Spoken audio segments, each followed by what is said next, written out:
Welcome to the session on the ancient wisdom in modern life.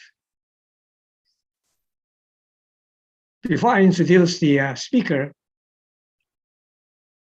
I would like to do a quick summary of the last session by Dharma Master Dejia.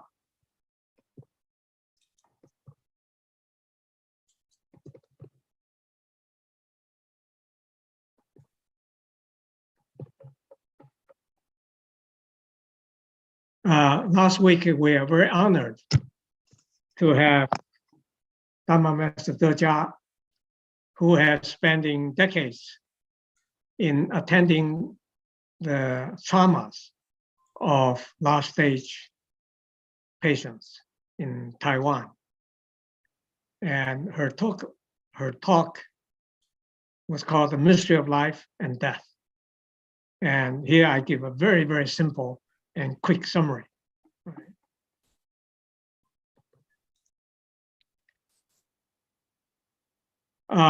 In her talk last week, she showed a 7-minute film which talk about the many phases of life when facing death. And the film was very effective, although it's only 7 minutes. And from what I've learned in her talk, here is a very simple 2 items I would like to summarize. One is the keys to counsel people at the last stage of life is basically say, even though we come crying, we can leave with a smile, right? Which is a very positive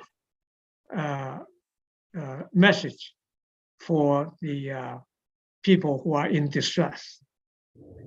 And what I've learned in her talk, that the basic approaches, I mean, there are many, many ways that in her book and in her talk that demonstrate there are many ways to counsel these people of trauma. But the basic 2 approaches that I can summarize is that, first of all, is deep listening. And the second one is accompaniment in their last journey. All right, so, and if you have not, for those who have not attended last week's talk, I encourage you to go to the YouTube to watch it because it is very, very moving. So with that, I'm going to introduce our distinguished speaker this evening, Professor Jiang Wu. Professor Jiang Wu is a very unique and talented person. He's a retired distinguished career professor of computer science at Carnegie Mellon University. Prior to academia, Professor Wu was a technical fellow and chief engineer at Boeing Company, where he led several successful aerospace programs, including software improvement for the 777 aircraft. I mean, this is very significant, I can tell you, because at that time, this is a very complicated process. And Professor Wu come out with a software-directed approach that let be a software-driven process, all right, with 20,000 people that under him, he has really done a major contribution for the aircraft industry, especially Boeing. Professor Wu has over 35 years of experience in software and system development, has managed several large-scale integration programs in which the final product required the integration of in-house components with commercial off-the-shelf product and outsourced supply. So, but during all this outstanding years of his contribution in technical field, he had also done a lot in his own cultivation and study of Buddhism. And this evening, he's going to talk about whether there's life after death. Professor Wu. Thank you, Dr. Ye and Amitabha. I would like to start with the presentations today. Let's look into the question that many people always ask. Is there life after death? Or is that death is the end? Do we have one life to live, or we have many? If we only have one life to live, then why are we born and then die? If that is the end and that's it, then what is the meaning of life? This is the question many people have asked. And philosophers have been trying to talk about this for ages. But then not very many people come up with a reasonable answer. So do we have one life, or we have many lives? Today, let's look into science. Science defines clinical death occur when the heart stops and when the brain wave is flat. That means the brain death. However, during the last few years, many scientists have realized that some cell inside the body, including the brain, is still functioning and continue to receive and send signal even after the heart stops. That is amazing, because there are many people who have considered die. That means their heart stopped, their brain flat. But then after maybe 5, 10, 20 minutes or so, they recover. And so this special near-death experience, or NDE, is pointing out there is a possibility of life continue after death. These people also, when they recover, also talk about their own experience. Some people go through a dark tunnel with the light at the end of the tunnel. Some people report that they met God, some divine being. Some people also report that they have met many of their relatives, their parents, their grandparents, their loved one. A lot of things happen on the other side. And then somehow these people return and told that story. These near-death experience completely changing many scientists about what happened on the other side. But one thing is very important.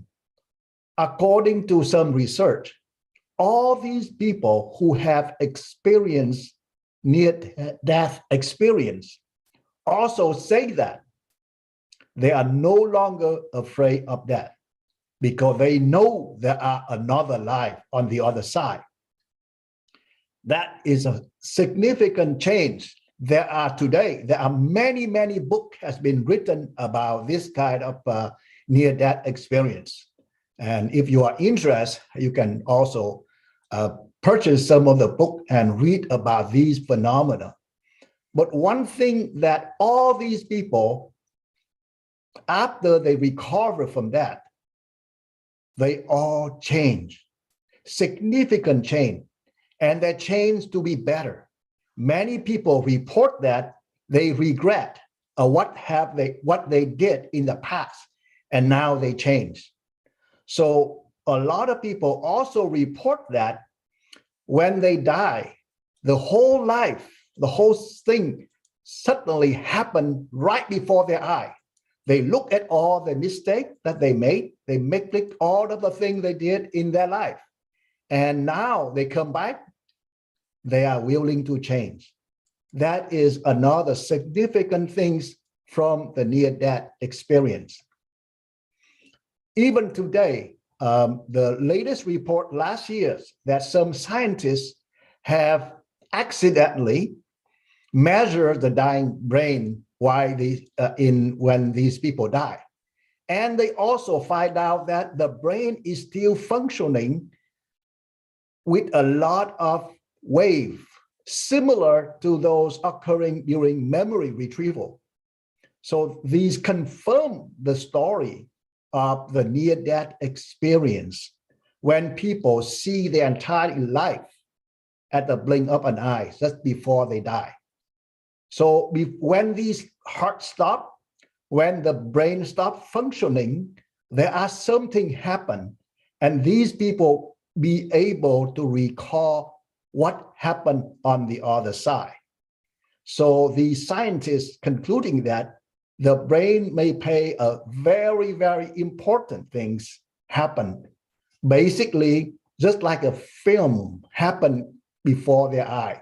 They can look at the entire life and recall the mistake they made, the deed that they did, and some regret and some feel happy, but all of them change. And that is one of the conclusions after 5,000 research. They're all concluding these people all change. From a scientific point of view, there is no scientific evidence for life after death. But the belief that there's an afterlife is very strong among people. I think there's a research about 2 years ago about how many people believe in there's an afterlife.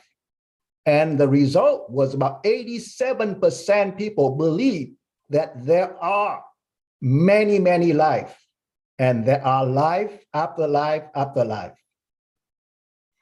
For religious people, belief in life after death is based on the scripture, based on their teaching.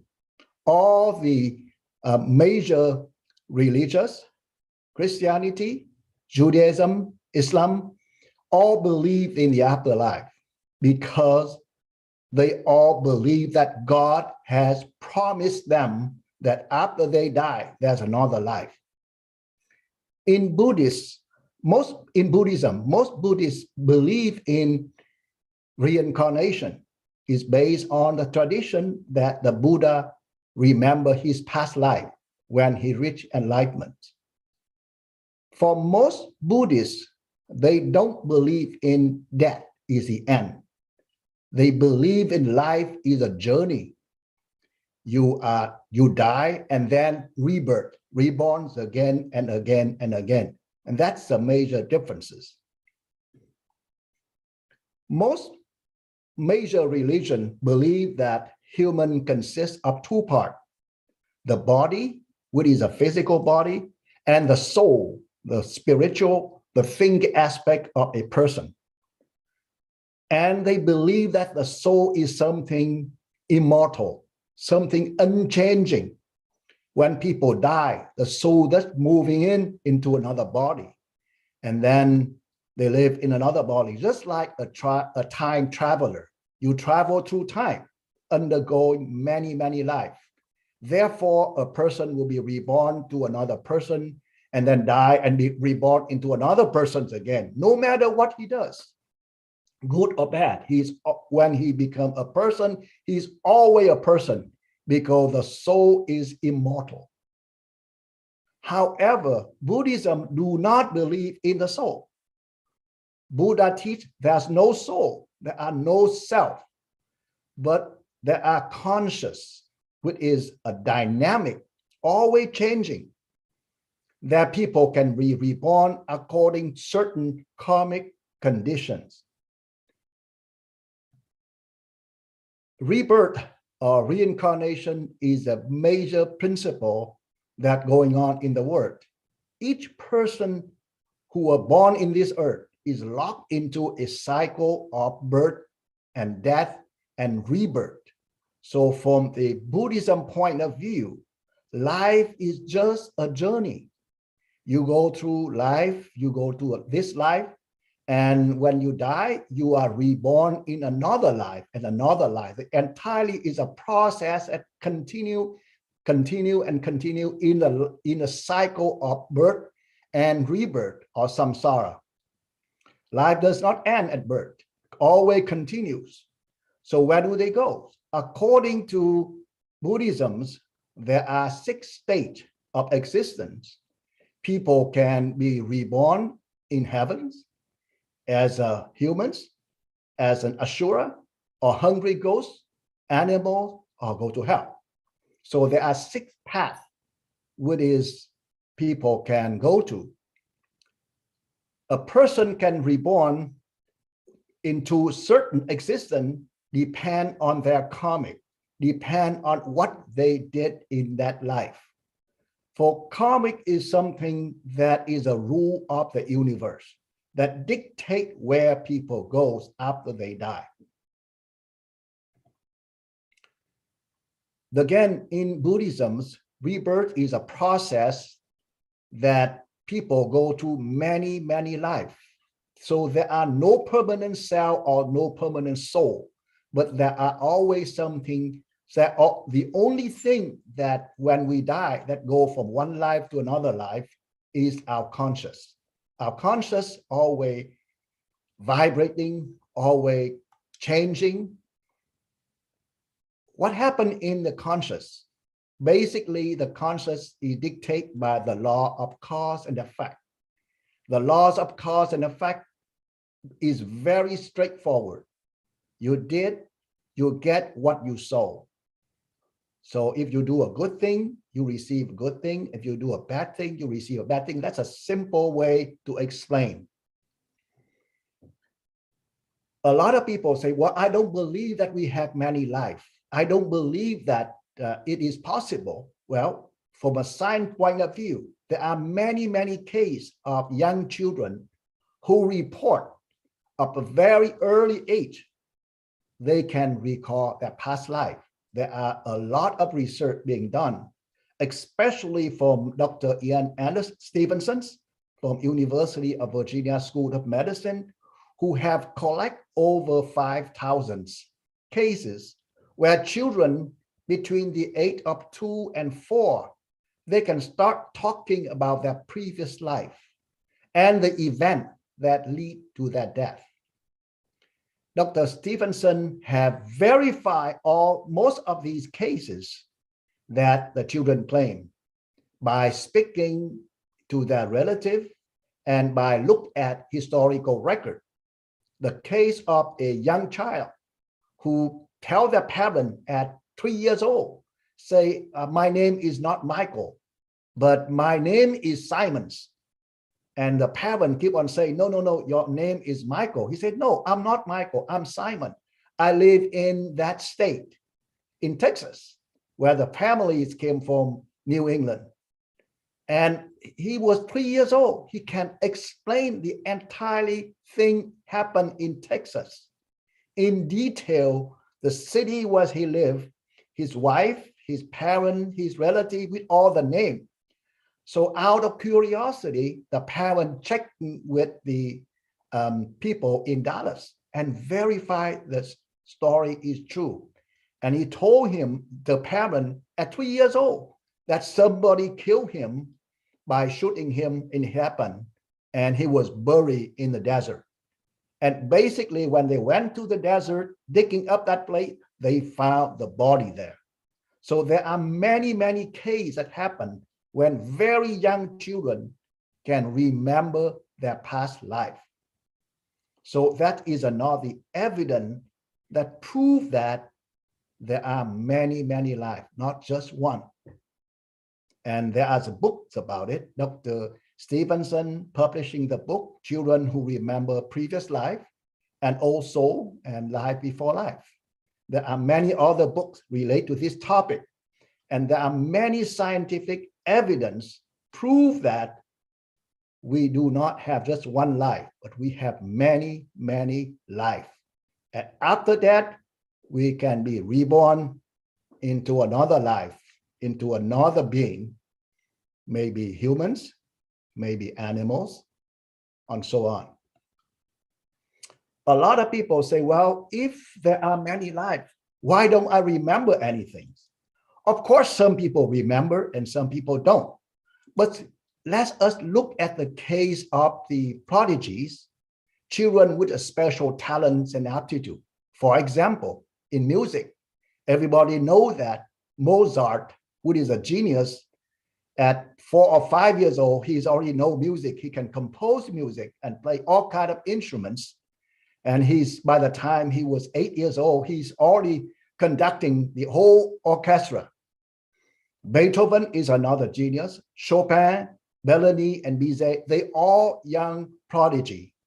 How come these children was such very young age have such talents unless they have learned music in previous life, in many previous life, and now they be able to recall that.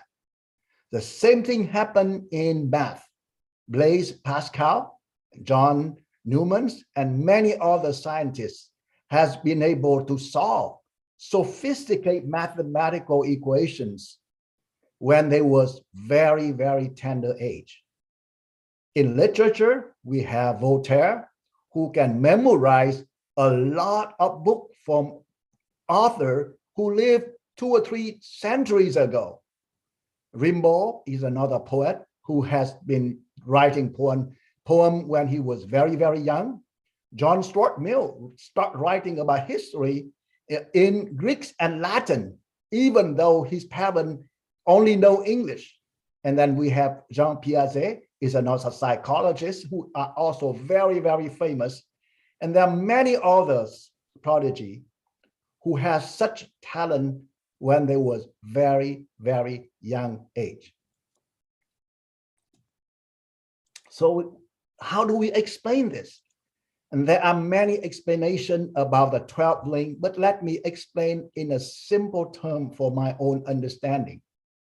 Basically, we have many aggregate, and we also have many we call consciousness. We have 5 conscious, which is relate to our 5 organs like eyes, ears, nose, tongues, and body.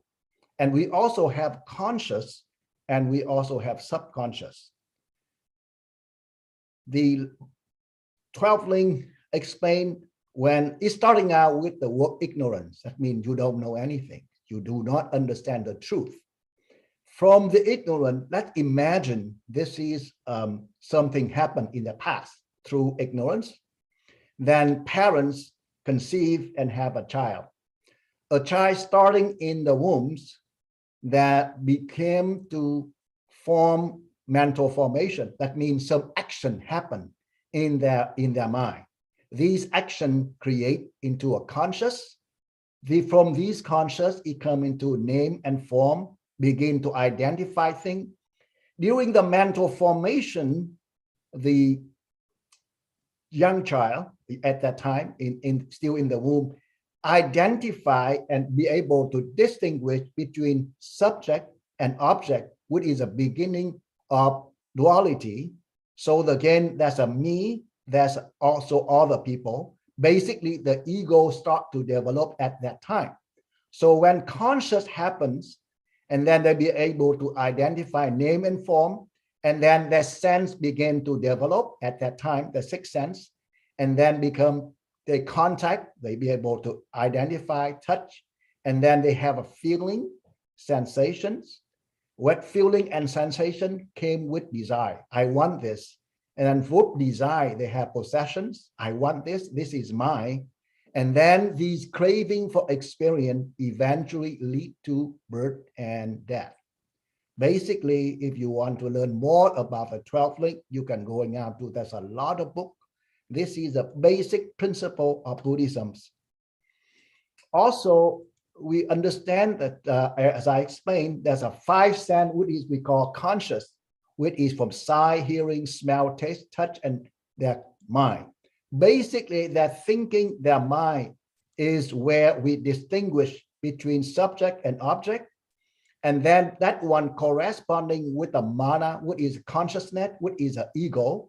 the ego and the mind consciousness working together basically create our character and who we are.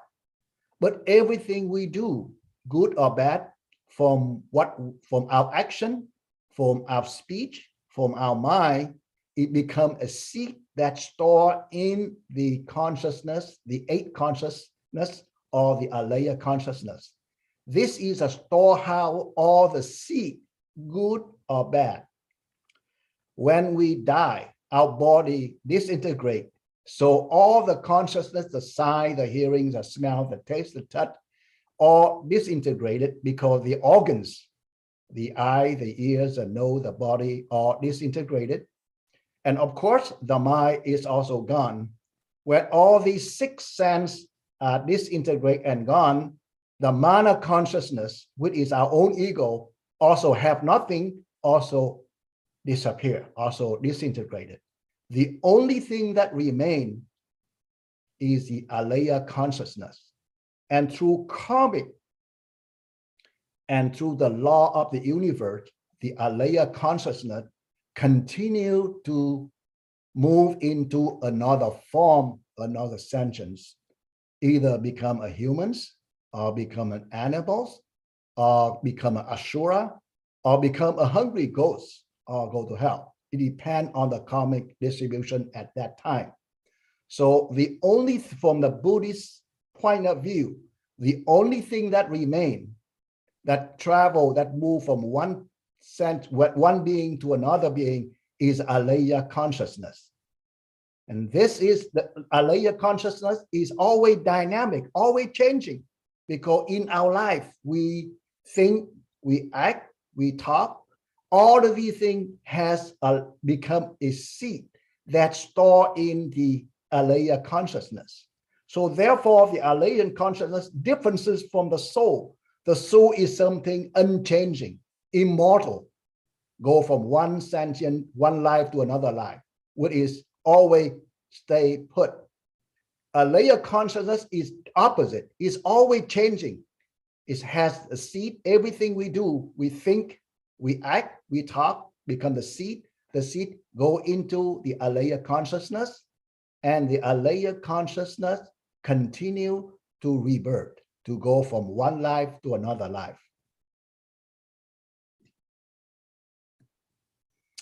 The ultimate goal of Buddhism is to escape the samsara, or the never-ending cycle of death and rebirth, and reach nirvana. Basically, according to some other religions, when we die, we have two ways. Either we go to hell or we go to heaven, and that's it. That's the end of it. But in Buddhism, when we die, we take two ways. One way is go back to samsara. That means we have six paths to go.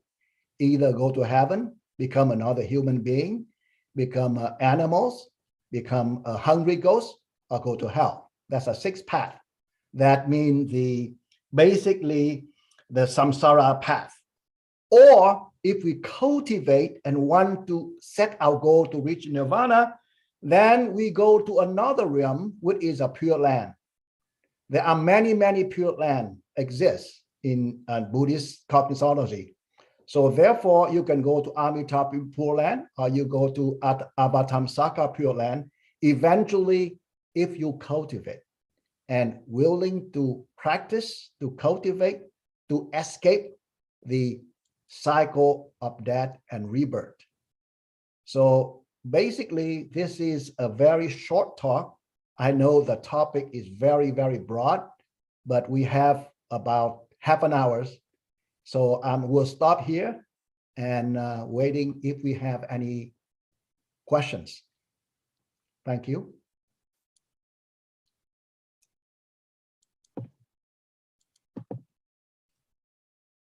Any questions from the audience?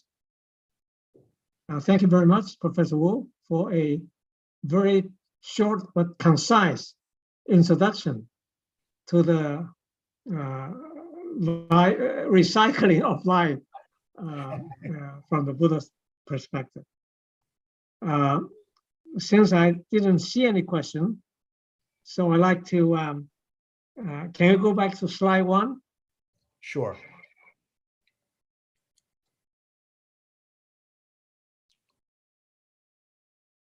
Well, there's a question, but let me ask this question. I then come to in this slide.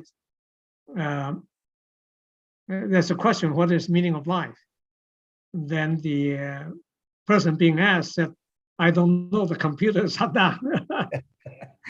Well, now perhaps the computer has reinstalled. All right. So, what will be your answer to this question? My point is, what is the meaning of life? I believe the meaning of life is to give life a meaning. That's common. Let's give life a meaning. Life has many choices. In life, we have freedom to choose. Everybody have a freedom to choose what kind of life that they want. This is a very, very special, especially in Buddhism. You have a freedom to give meaning to your life. The goal of some people is to be rich, to be wealthy, to be famous. Of course, they can do that. But if they do that, they will continue to stay in a samsara cycle. That means they will live, and then will die and be reborn into another life, depend on what they did in their life. However, there's another choice, that if they understand what Buddha's teachings is, the major things in Buddha teaching is how to end the cycle of birth and death. And so they can choose to cultivate. Basically, they can choose to go to nirvana. They can choose to become a bodhisattva. They can choose to go to Pure Land. There are many, many Pure Land. There are Amita Pure Land. There's Avatamsaka Pure Land. There are many other Pure Land from my point of view. So they can have the choice. So basically, it's the choice. It's a freedom to choose whatever appropriate for them. That's the meaning of life. You have the freedom to choose. You can select whatever life you want. Well, thank you for the wonderful answer. And in a sense, from my point of view, if I use a psychologist view, psychologists talk about many levels of human accomplishment, and the highest level is the self-actualization, and to be realized, your great potential that's installed in you. And as far as I'm concerned, self-actualization is a process, and which is this process is the notion of self-transcendence, which is part of Buddhist practice of cultivation. Right? So the meaning of life is, to me, is that you attain the greatest potential you can achieve, all right, through self-transcendence, which is cultivation, Yes. which is in concert with your answer. Let's see, I have here a couple questions. First one is, dear Professor, please advise me, how can I know whether my past father was reborn in the good existence or not? I don't have that knowledge. I can't tell. I think that I don't know. I mean, I can't tell who's going to where. I'm still living. and I don't have the power to do that. But I think that if you want to know where you're going to go after you die, it's really depend on what you have lived your life. If you live your life in a basically nice way, be gentle, be nice with other people, then you have a chance to go into a much better place than the three bad place, like hungry ghosts, animals, or hell. But of course, if you ask me, I don't know. So depend on how you live your life. Just like a tree, depend on what the tree, the tree goes straight, or the tree go on the right or to the left. So when the tree fall, it will fall to whatever it happened. So basically, from my point of view, what do you want?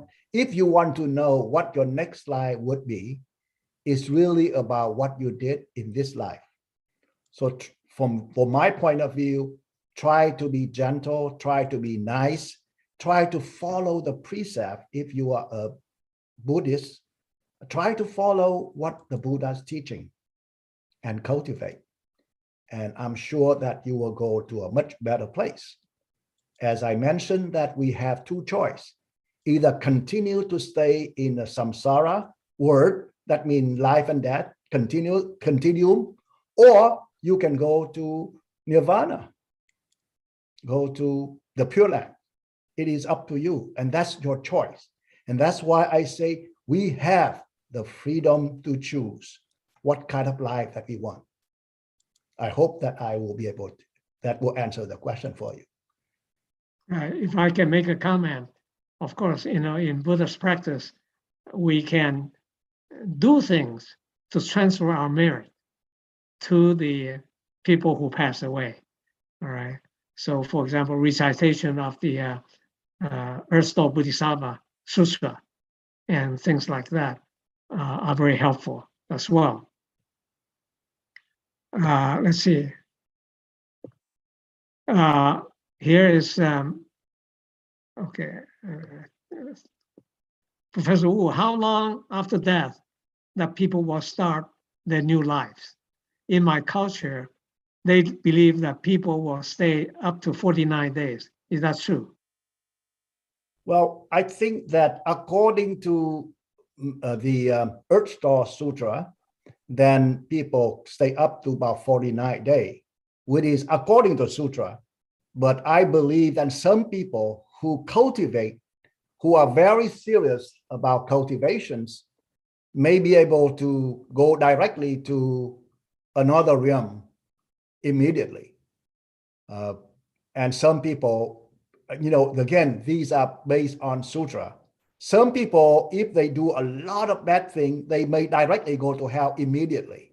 They don't stay around in the 49 days. But so depend on their life and depend on what they did in this life. Some will go directly into a better realm to go to heaven, for example. And some people may go directly to hell or immediately go into an animals. That's what I believe. But most people will probably stay about 49 days, according to the Earth-Store Sutra.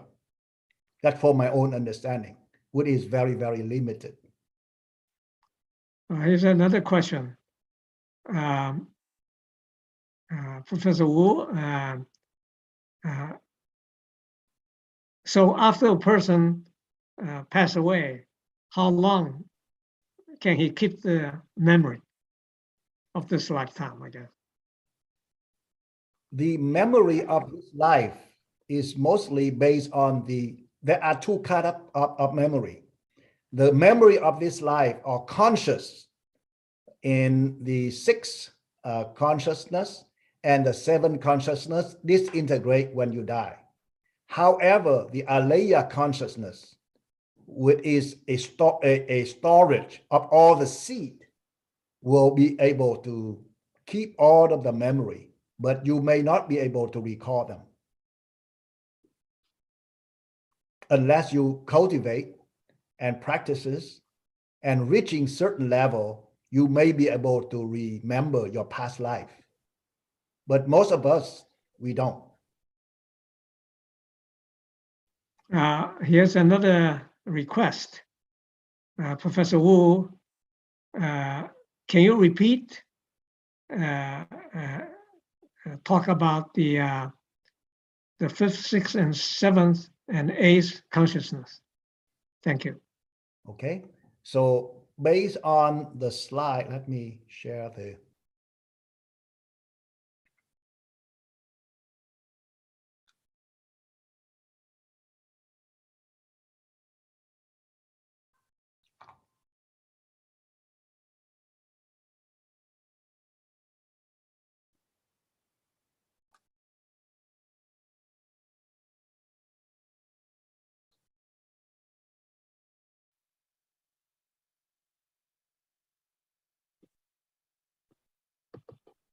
I hope this is a picture that you want. Basically, there are many interpretations from this 12th link. And for the purpose of today's, let's start with the first one, which is ignorance. Ignorance, that means you don't see very clearly. Basically, you confuse. So from this point of view, ignorance can be something between the parent who conceive a child.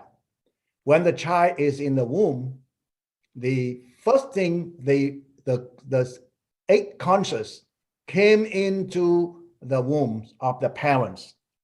So from the eight consciousness, they began to take all the seed based on karmic rule, and they take some of the seed from the eight consciousness to create the seven consciousness, which is a mana consciousness. So when they create the mana consciousness, which is the seven consciousness, the seven consciousness is basically the fundamental of the ego.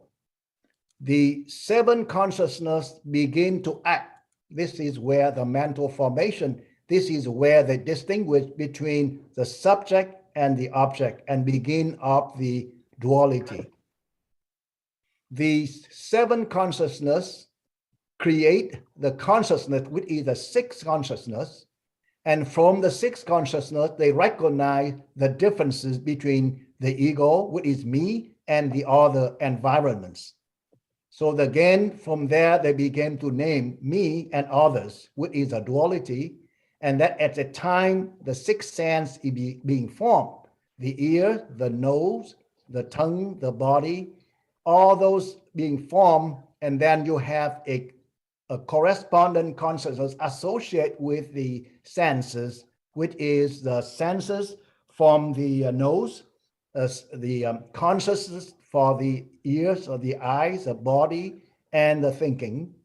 And from there, the body, the young in the womb begin to have contact at that time, the contact with the environments. And then when they contact with the environment, they begin receive the nutritions from the mothers, and they begin to have a feeling and sensation and understanding.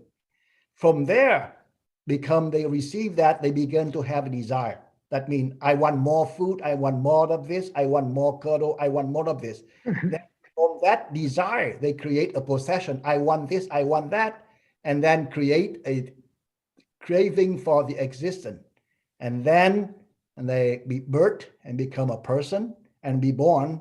And then, of course, in that life, you grow up and then you aging and you die. That is a one simple explanation. There are many explanations from the 12, and I'm just using a simple explanation when after that, conceive, begin with ignorance, and what happened inside the womb of these people being developed inside the womb, and then go into birth and death. And there are other explanations also. But for this purpose of this talk, we're just using this simple example. I hope that I will be able to answer your questions. Another question. Upon death, before we are dead, for example, and we can still recite Buddha's name. And however, after we pass away, then our consciousness lost. So we have no way to recite Buddha's name. And is it at this moment, it's the time that we went to the Pure Land? I haven't gone to the Pure Land, so I don't know. But from what I understand is if you recite the Buddhas, single-mindedly recite the Buddha's name, the Amitabha Buddha's name, at that time, your conscious will also receive the guiding from the Amitabha Buddha to take you to the Pure Land. Basically, at that time, your conscious may transform into a lotus flowers in the Pure Land. Remember that when you go into the samsara, basically you have your body, either a human or a animals or a hungry ghost. And you still have the body essential. But if you recite the Amitabha Buddha's name, when you die single-mindedly, then through the power and the vow of Amitabha Buddha, they will take you into the Pure Land. At that time, you no longer rebirth into a person or a body, but at that time you transform into a lotus flower and stay in the Pure Land, in the Amitabha Pure Land, and that's where you continue to cultivate. Okay, this is for my understanding. Well, that's what the questions. That's what the sutra said. Yes, well, exactly. Well, another question. How can you make your consciousness clear of 30 things that you have made through your life for better reincarnation? First of all, if you keep your mind, your body, and your speech pure, then your conscious will be better. It requires a lot of practice.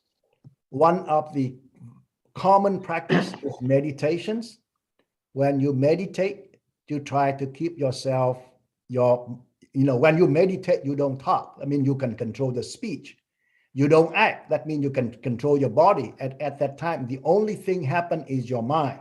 So if you single-mindedly recite the name of the Buddha, or you single-mindedly inquiry into certain Quan, then basically you keep concentrate your mind and basically purify your mind. That's one way. The other way is recite the sutra. If you constantly recite the sutra, and then by understand what the Buddha is teaching and act accordingly, keep your mind, keep your speech, and keep your body according to the precept, then you basically, you constantly purify your conscious. I hope that I answered that question. Here's another question. That is having a déjà vu actually a memory of the past life? I think so. I think occasionally for something happen, maybe a seed in the eighth consciousness basically emerge and basically make you recall something. And you walk into the place, you become familiar with that. You say, yeah, I think I've been here before. And the déjà vu could be a possibility, but déjà vu only happen very, very fast and very quick. You realize that you've been in that place before. At that time, your 7 and your 6 consciousness immediately active and basically discard that. But you have that feeling about it. These things could be possibly become a recall of something in the past, but it usually happens very, very fast. Well, thank you. Another question is that Professor Wu, you referred to some of the scientists in your slides and talking about, many talented people who are born with memory of the past.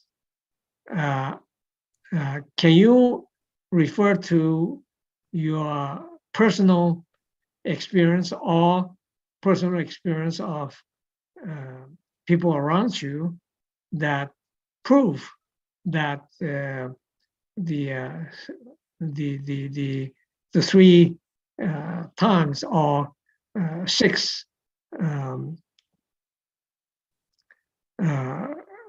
paths, and so that we can increase our confidence in belief in this past, current, and future life recycling. Okay, let's look into this. Assume that you have many people surrounding you. When you go to school, in your class, you have some people who are much smarter than you, and some people in your class who is not very smart, right? So we have a different karmic and different kind of people with different things.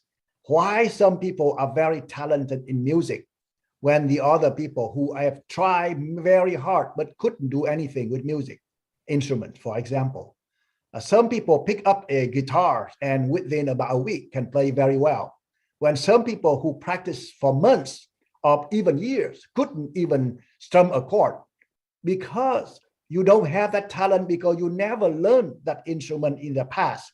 When some people who have practiced, who have learned in the past, be able to pick up an instrument and use it right away. The same thing in your class when, for example, in science or math, some people were genius who can look at the equation and be able to solve that equation right away. When some people who also struggle.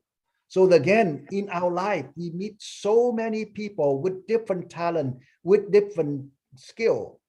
And we wonder why there's a differences. Of course, because these people who has learned it in the past many times, and in this life, they be able to recall some of the skill that they talent that they have. So again, you can look into a common life. You can see the differences among people.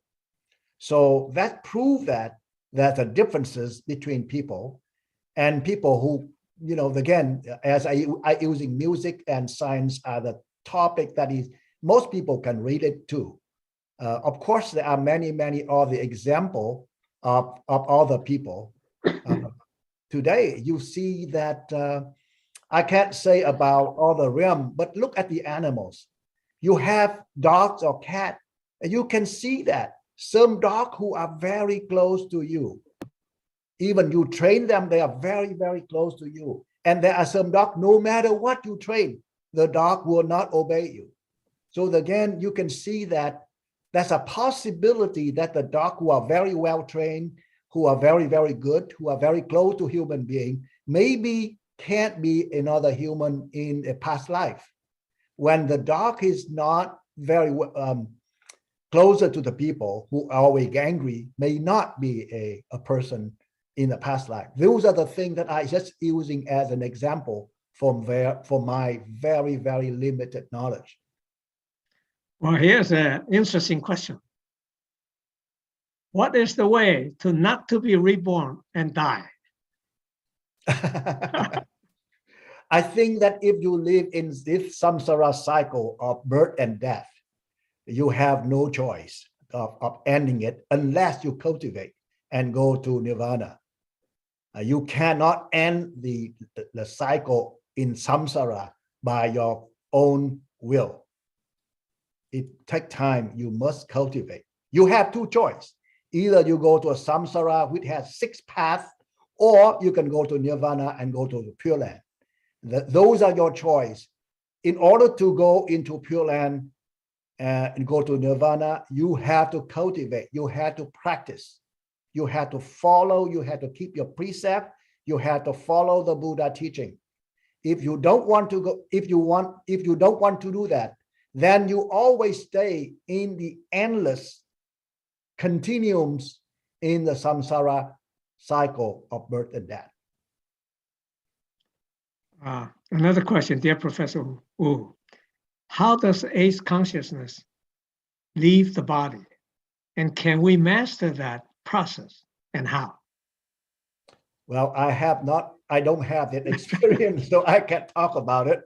But I believe that when you meditate and you're reaching a very high level in meditation, then your conscious can leave your body and go into another realm. And that's what I read from the story of some of the great master. But of course, I have no experience of such things. Another question, dear Professor Wu, how do you yourself taking care of ending life and leaving and finishing the recycling in the sixth path? Would you, well, you choose the Pure Land Dharma? Do you have any other method you can share? The question is directly to me, to ask me, what do I practice? Basically, just like any other Buddhist cultivator, I recite a sutra twice a day.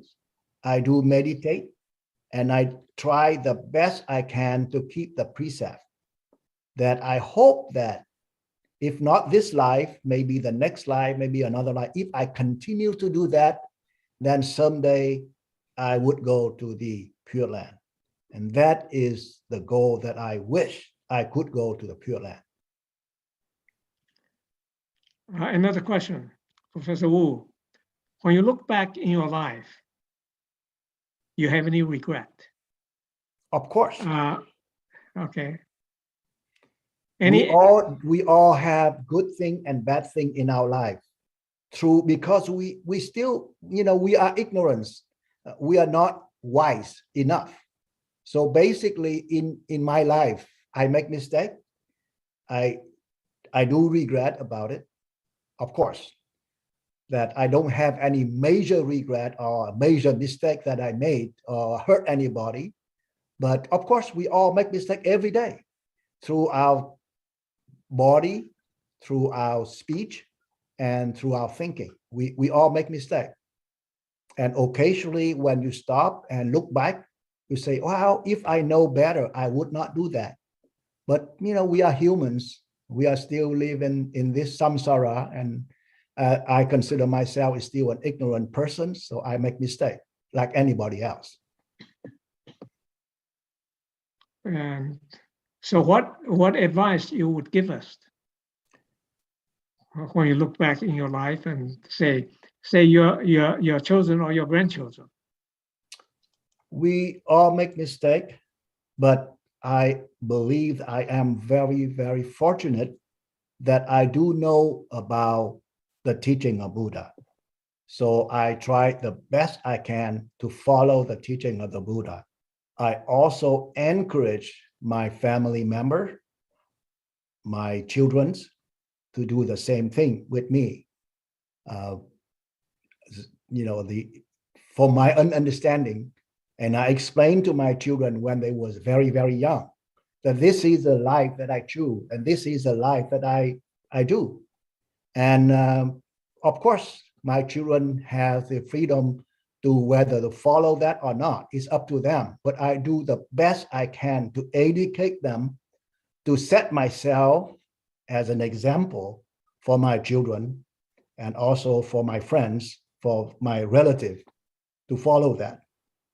I can only do whatever I can within certain limitation. But I do believe that everybody have their own choice, whether they follow it or not. It's up to them. Another question. Professor Wu, really grateful for your talk. May I ask again that how do you arrange your own schedule on a daily basis between work and cultivation? First of all, the question is the question keep on directly at me. Basically, we all have to go to work every day. When you are young, you live with your family, and then you go to school, and then you go to work.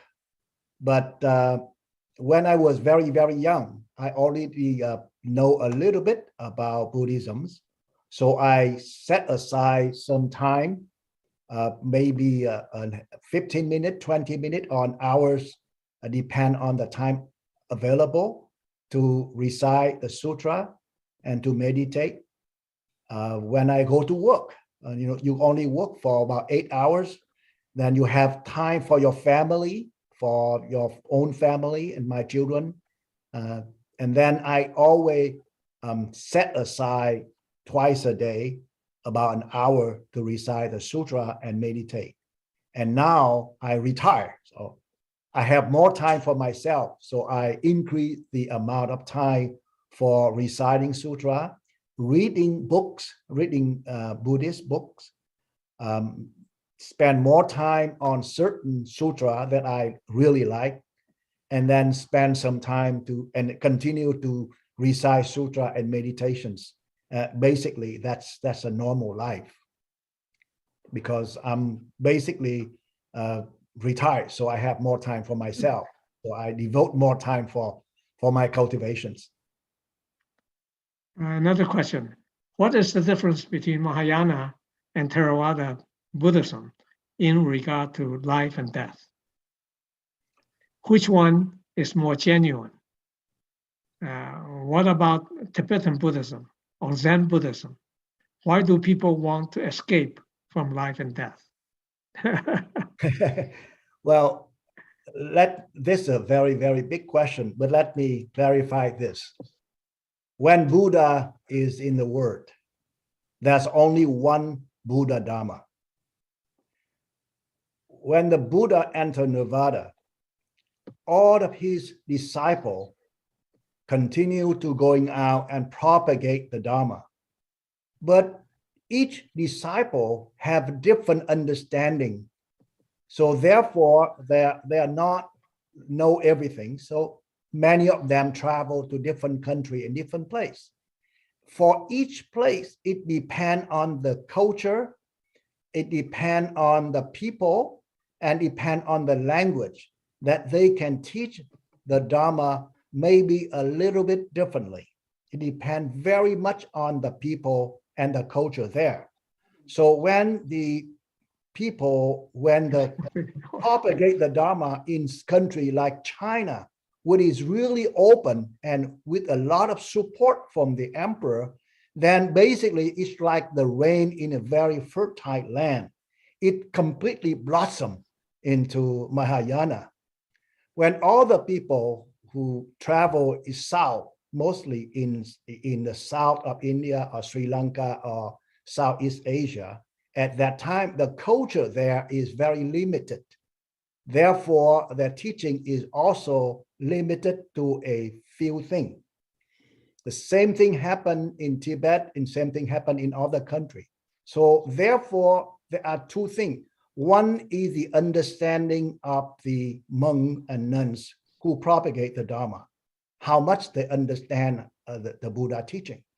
And secondly, it depends on the culture of that country and the people in that country and the language of those countries that the teaching changed a little bit.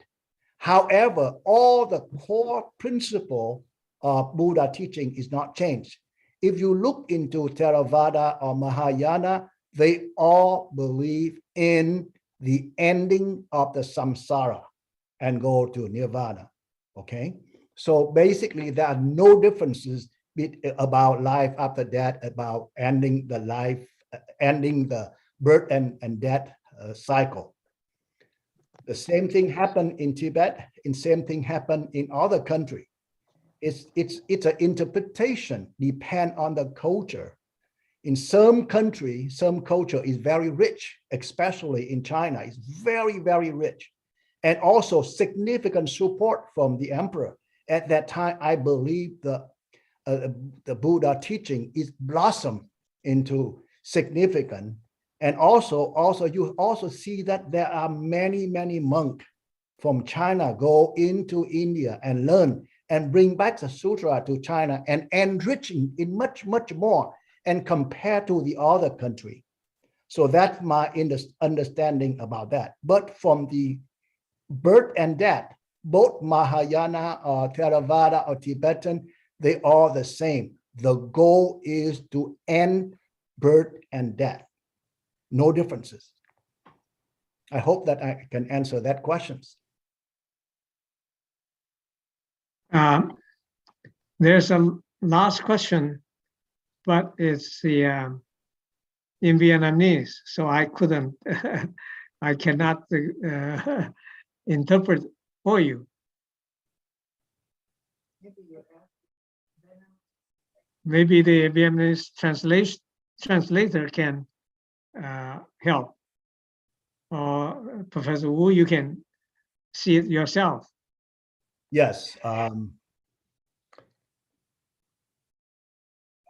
Visa question is really about they ask for advice for their create a portal for leadership and service, and they asking if I can give them some personal through their email. So these are not related with the topic discussing today. All right, there's I don't have any. Here's a question. How to start studying Buddhism? How to start entering the Dharma? Well, I think the best way, from my understanding, is to start to reading the sutra, reading some book about Buddhism. There are many books. There's I think BTTS has an introduction to Buddhism, an introduction to Chan meditation. Those very small booklet, I think you can obtain from the City of 10,000 Buddhas library. Some book can be downloaded for free. I think those are fundamental, a simple book that you can start reading. And if you are more interested, depending on where you live, you can go into a certain temple, the branch temple, and talk to the monks and nuns there and tell them that you are interested in learning more. And so there are many books on Buddhism. But my recommendation is starting out with a book to see if you are really interested and go deeper into that. When you're reaching a certain that you want to learn more, and basically you can go to the temple and start talking to the monks and the nuns there. Okay, here's another question. What is the way to not be reborn and die? The way to not to be reborn and die is to go to Nirvana. That's the only way that I know of. Another question is, how do you explain the transfer of merit to make a positive change in the receiver life? In other words, how and why does it work? The transfer of merit is basically you create merit and transfer and wishing to transfer the merit to somebody else. If you basically, we don't have the power to directly transfer from one person to another person, from my own understanding. Basically, every day I transfer the merit to all human beings, to all sentient beings. I can't transfer my merit to somebody else. I don't have that power to do that. So basically, I transfer my merit, if I have any, to all sentient beings. That's my understanding. So I I don't transfer the merit to another person. Of course, you do want to transfer the merit to your loved one. You do want to transfer merit to your parents, to your children, to your relative, of course. But I don't think, for my own understanding, I don't think I have that power to do that. Therefore, every day after I reciting the sutra and meditate, I always transfer the merit to all sentient beings. That's for my own practice. Another question that in Buddhism, many people before die, they have some pre-warning. Do you have any research in this area? That can happen in any time. That can be happen at old age. That can happen when you are sick, when you illness. That can happen through accidents. So you really do not know when that happened. Therefore, you can prepare for it by really practicing and try to improve your own self. Basically, if you are Buddhist, keep your precept. If not, then basically try to control your speech, your body, and your mind as much as possible.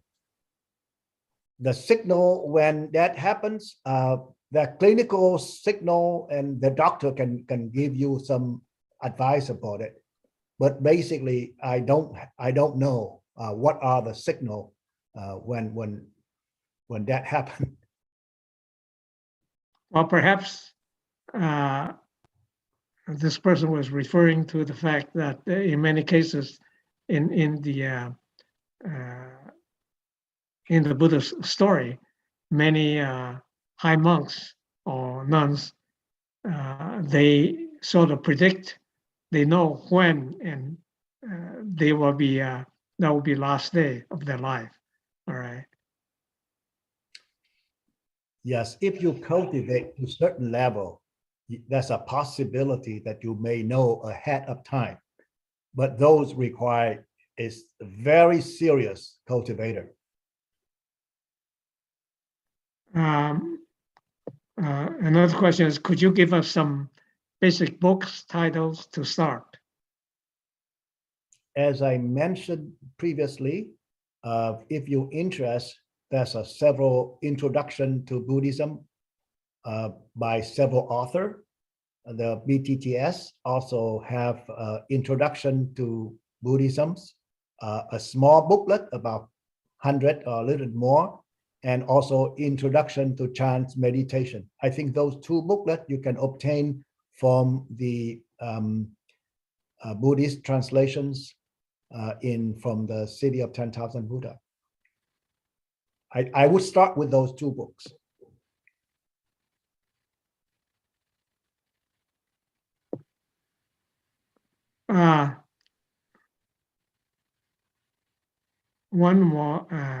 Two more questions.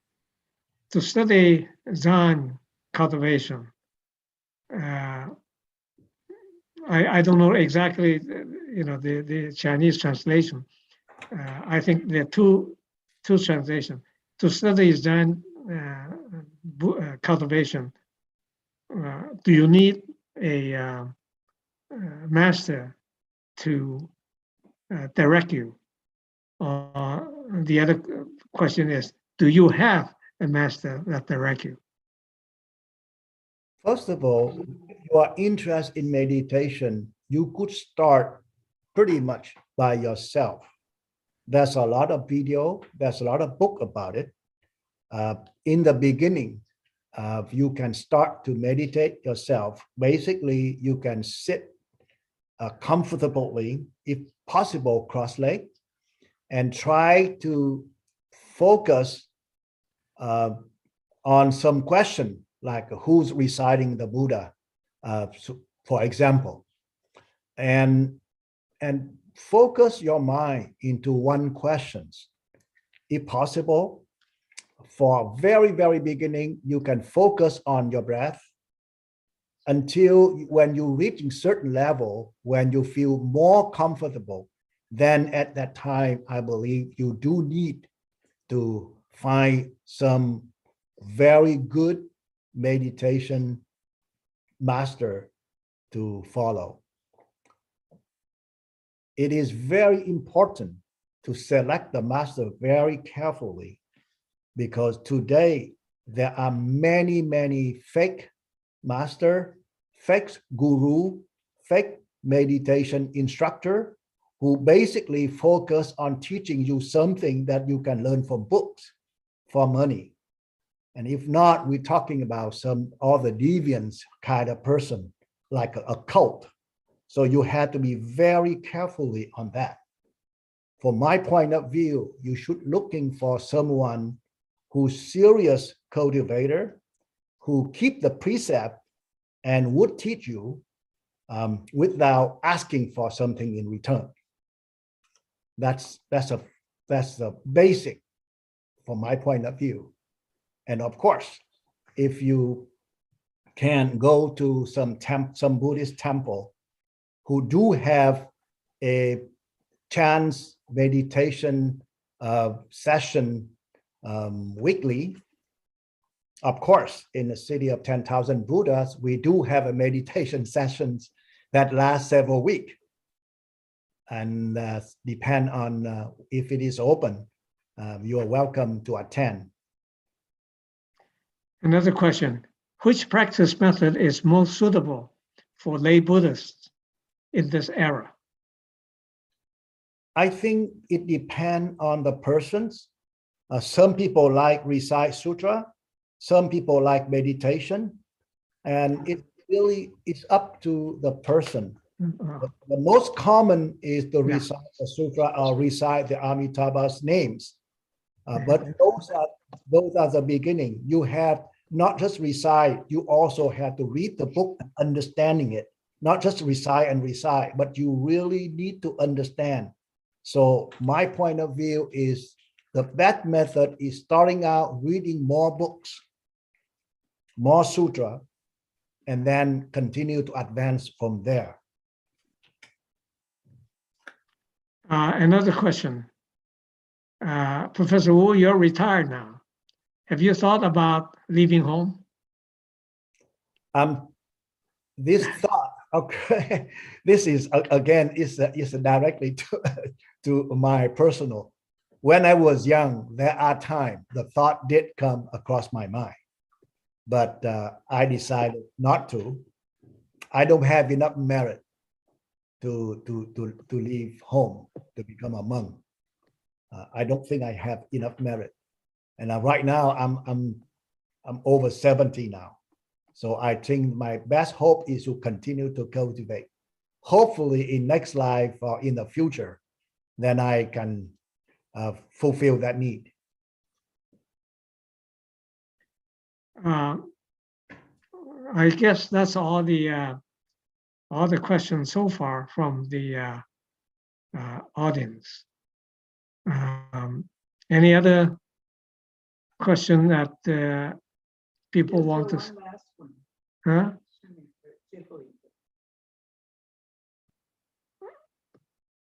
Oh, okay. Let me hear two more.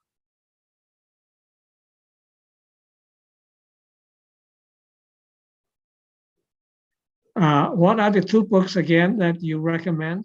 Thank you. One is Chan. What is the other? The Introduction to Buddhism and the Introduction to Chan Meditations. I believe both of the book came from BTTS. Mm-hmm. Or there's another book on Buddhism from A to Z from Ron Epstein, also came from BTTS.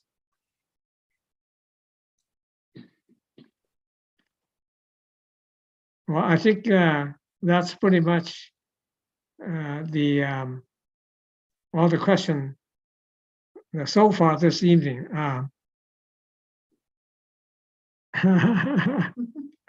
Here's another new question.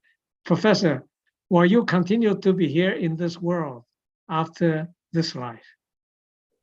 I don't know. I haven't died yet. But again, nobody know.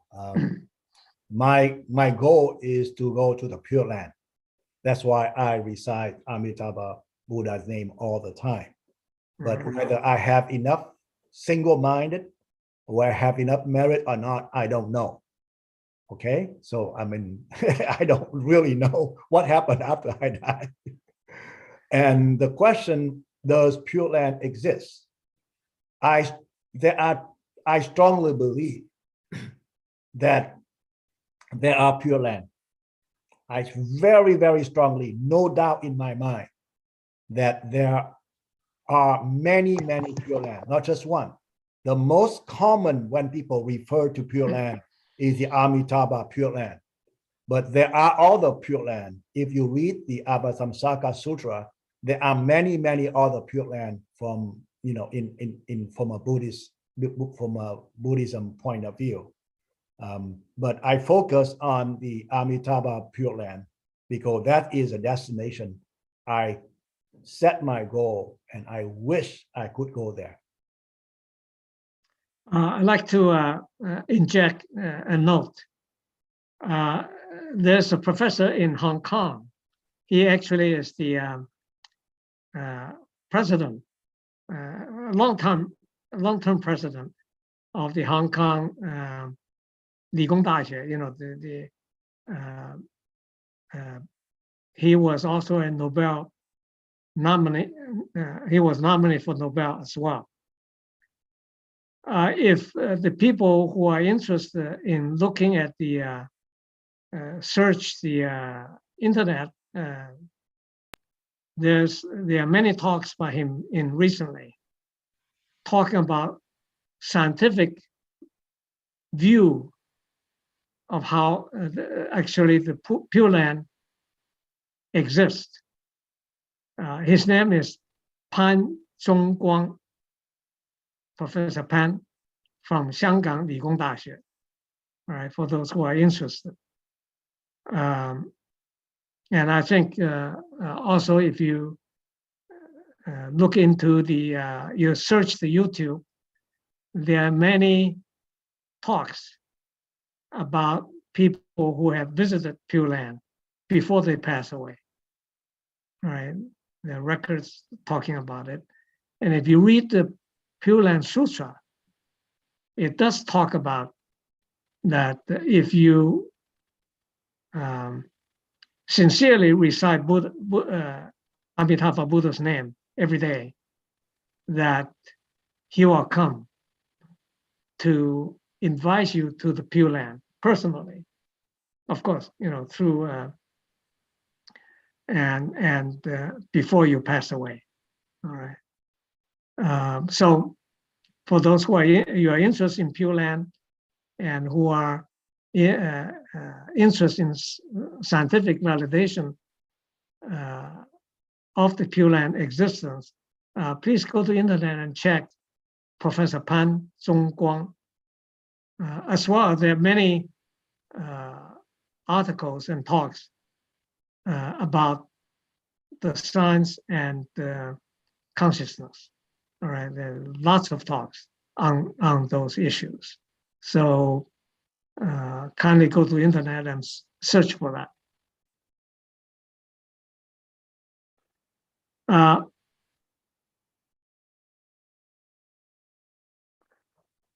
I don't know that there seems to be no more new questions, and I think unless there are other questions coming, I think our time is almost up. I would like to take this opportunity to thank Professor Wu for his insightful and simple explanation of the very complicated, you know, Dharma insight of the Dharma teaching this evening.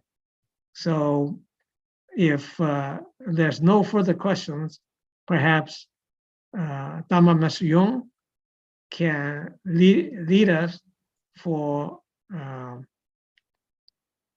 dedication of merit. I think before we do that, you want to announce next Sunday's Oh, talk. sorry. Okay, before you make the announcement, I have a couple of things to say here. Just a couple of minor points to clarify. My understanding is that when you dedicate merit, you can dedicate to individual. I did that all the time, but of course the formal way, like at the end of this talk, we'll dedicate merit. That's I dedicate to all living beings.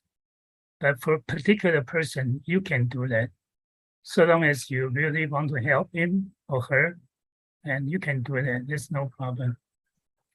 The second thing is that when we are reborn in the Pure Land, we don't become lotus. We reborn inside the lotus. The lotus flower is in the Pure Land. We don't transfer into lotus flower. Our consciousness will enter lotus flower and stay there. And when the lotus open, then we are born in the Pure Land. That's my understanding here, and may not be exactly correct. Finally, someone asks about how to purify our consciousness. I think one way is to repent. We all make mistakes, and we have to repent. And if we are sincere enough, that the backup can be wiped out. So I think that's a very important thing. That's why CTTP has like 10,000 Buddha repentance. We're now saying like 23 days. It's a very important Dharma practice. Okay, that's what I want to say. Dr. Ye, you want to talk about next Sundays?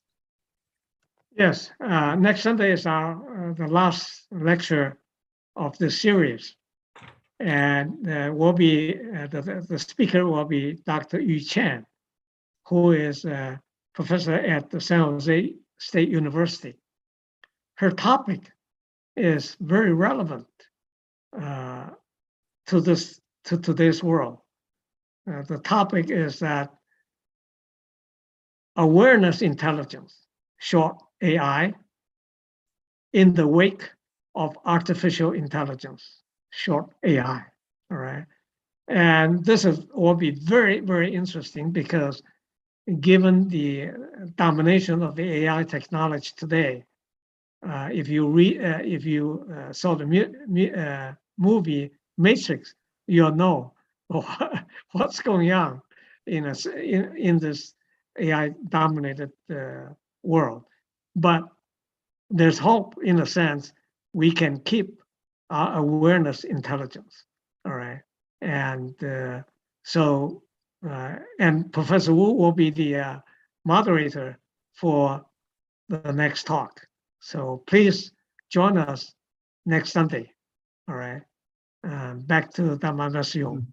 Thank you, Dhamma Master Jinzhong, for correct the talk, the teaching.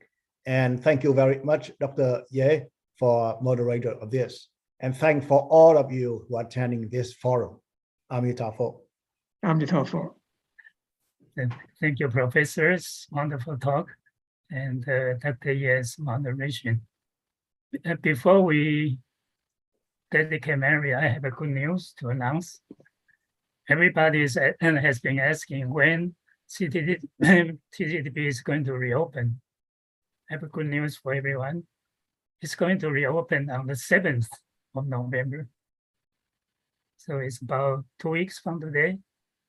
So that's, and the campus, I think especially the Buddha Hall will be open to visitors from 1 to 5 in the afternoon every day. So not other times, just in the afternoon.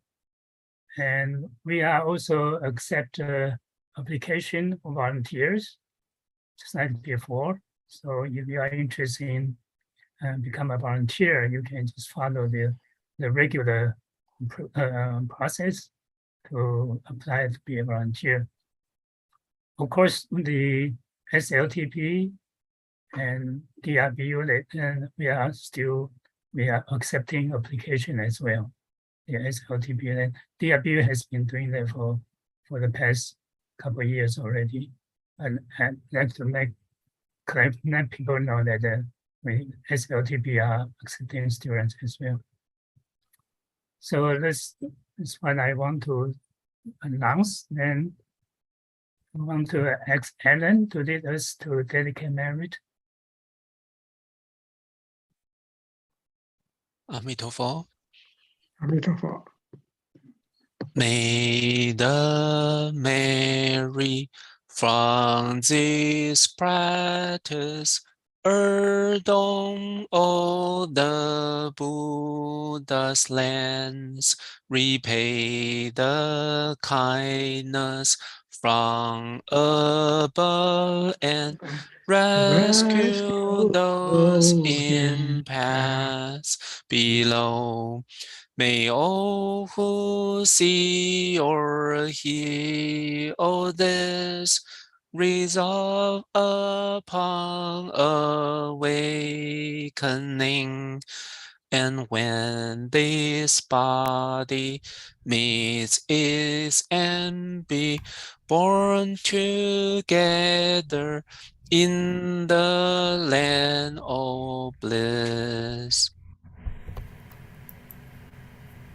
3 bows.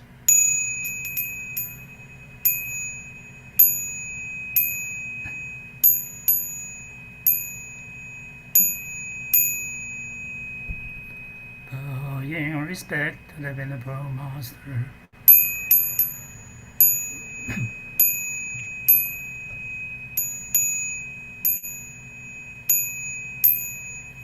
Amitabha, thank Simon's translation and radio's technical support. Amitabha.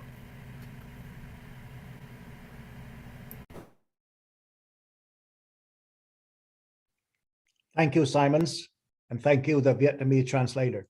Thank you.